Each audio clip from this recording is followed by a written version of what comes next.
Celui qui n'a pas eu une révélation de l'amour de Dieu ne peut pas comprendre sa justice. Il ne comprendra pas les vrais sentiments de Dieu derrière sa justice et ses châtiments.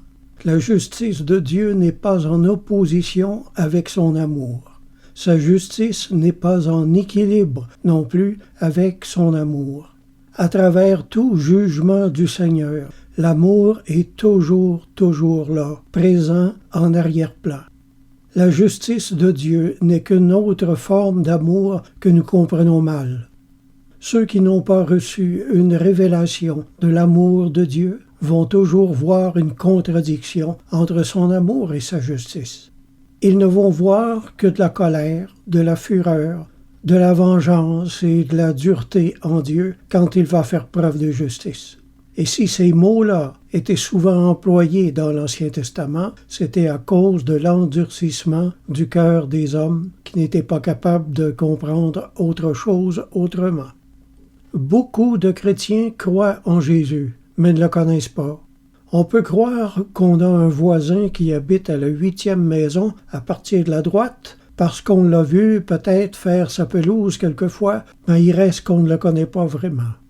C'est une urgence, frères et sœurs, de prier pour que Dieu nous donne un esprit de révélation dans sa connaissance. Voir Éphésiens 1, versets 17 et 18.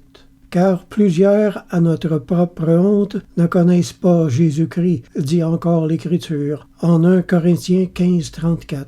C'est ce que l'Écriture appelle croire en vain. 1 Corinthiens 15, 1 et 2. Croire en Jésus et ne pas le connaître, c'est encore croire en vain. Croire en Jésus et ne pas lui obéir, c'est aussi croire en vain. Croire en Jésus et ne pas lui ressembler, c'est encore croire en vain. Croire en Jésus et ne pas marcher comme lui-même a marché, c'est également croire en vain.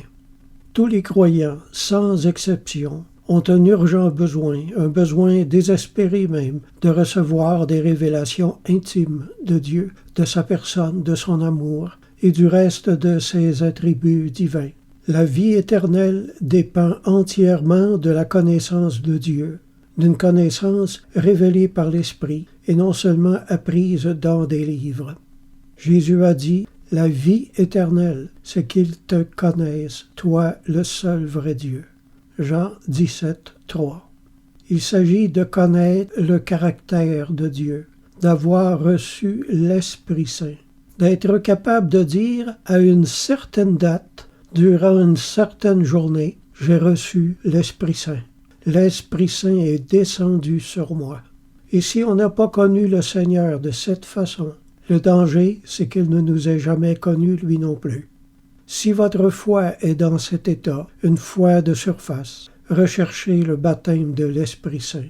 Lisez les Actes des Apôtres et recherchez l'onction de l'Esprit qui fait prophétiser et puissamment parler en langue. Amen.